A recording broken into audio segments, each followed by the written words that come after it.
Hello, guys. It's going to be a short little talk. I always talk. I don't mean to be negative, and we end up saying it a lot. Us black people, we say that a lot. We don't. We say that, descendants of slaves. We say that because we get ready to start the conversation about something that happens that's out of our control, and it seems that we're complaining because no one else really has this story but us. No one really has the legacy of being mistreated in terms of community. And this falls on a lot of different systems. Not just the fact that white supremacy, it goes back to that, of course, but it's a little bit more peculiar than that. As though just say you go out and you go to the gas station, you drive your car to the store, and there's an East Indian on the corner, which some of them are cool people, and, are Arab in Detroit that owns the gas station around black people's community. And you get angry because he's mistreating you or being rude to you. Say that there's a white person behind you, which a lot of times that happens.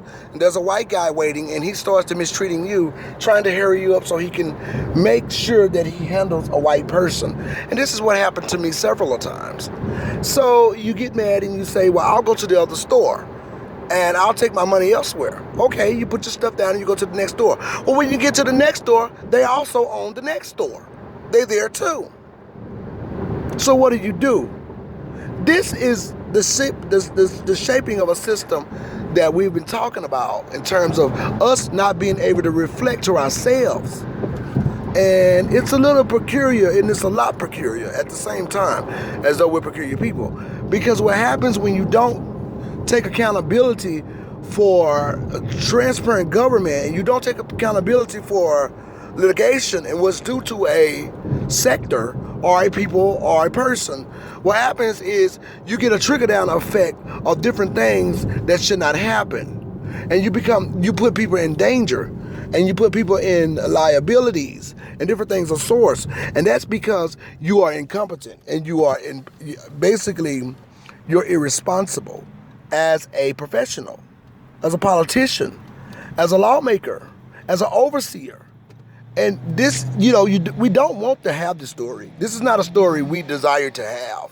Like, oh, yay, we got a story. Whoa. That's not what it is. Who would want this story? Because it's not a story, basically.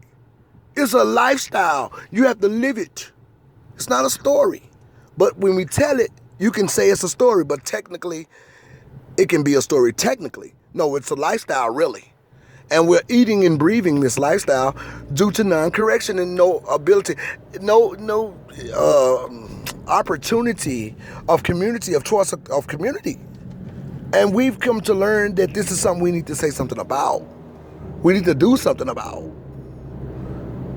And we're telling people, it's crazy because, who in the world would you ask not to take care of, say, hey, mister, don't take care of your children. They're not important.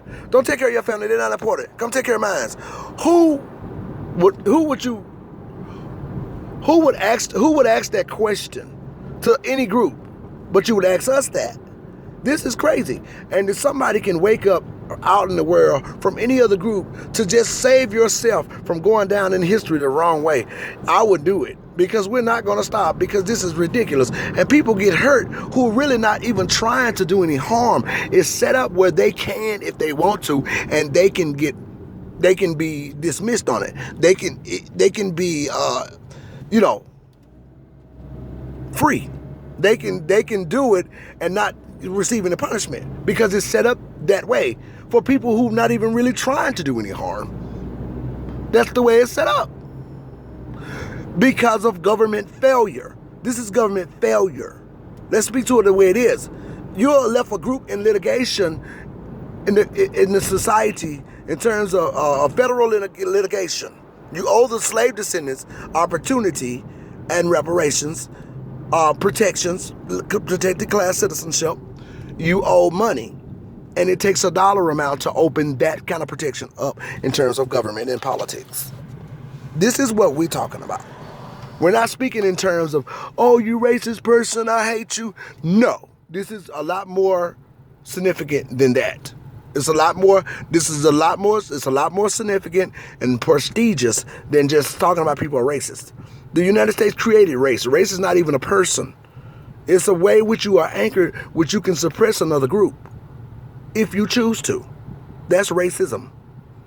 But we're going to continue to talk and do things because other groups are here capitalizing upon the way the United States have anchored groups. And we are in litigation, the slave descendants with the society. So I'll be back to talk with you, and I'll leave my statement, cut the check.